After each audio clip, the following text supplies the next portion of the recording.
హే everyone, ఈరోజు అయితే మనం మా బాబా ఫ్రెండ్ ఇంటికి అయితే వచ్చాం అనమాట. ఇక్కడైతే చాలా పెద్ద ప్లేస్ అయితే ఉంది, గార్డెన్. ఇంకా ఇందులో అయితే వేప చెట్లు ఇంకా చాలా చెట్లు అయితే పెంచుతున్నారు. ఇంట్లో కూడా కొత్తగా దివానీ అయితే కూడా కట్టారంట. దివానీ ఎలా ఉందో మీకైతే చూపిస్తాను పదండి. దివానియా లోపలికి వెళ్ళినట్టయితే ఇక్కడ పక్కనే దివానీ లోపలికి వెళ్తే పక్కనే మనకైతే కిచెన్ అయితే ఉందన్నమాట. కిచెన్లో అయితే బంగాళీ ఒక ఆయన పనిచేస్తున్నాడు. ఇంకా సరే అని లోపల దివాన్లోకి అయితే వెళ్ళాను. లోపల దివాన్లో అయితే చాలా నీట్గా అయితే ఉందన్నమాట. ఇంకా సరే అని చెప్పి మొత్తం అయితే వీడియో తీసుకుంటుంటే పనిచేస్తున్న బంగాళాయన అయితే వచ్చి నన్ను అయితే అడిగాడు, మొత్తం వీడియో తీసుకుంటున్నాం అని చెప్పి. సరే అని ఇది ఎంత అయిందని అడిగితే సరదాగా ఈ లోపల ఒక లైట్ ఉంది కదా, లైట్ అక్కడే అంటే 500 దినార్లు అన్నాడు.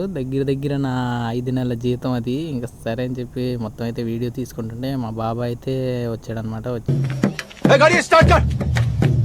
ఇక్కడ నుంచి అయితే ఇంటికి అయితే బయలుదేరిపోయామన్నమాట. చాలామంది అయితే వీడియో చూస్తున్నారు కానీ సబ్స్క్రైబ్ అయితే చేసుకోవట్లేదు గైస్. కొంచెం అయితే సబ్స్క్రైబ్ అయితే చేసుకోండి, లైక్ చేయండి, షేర్ చేయండి. వీడియోలో ఏమైనా తప్పులు ఏమైనా ఉంటే కొంచెం కమెంట్ చేయండి గైస్. అవి అయితే సరి చేసుకోవడానికి అయితే చూస్తాను.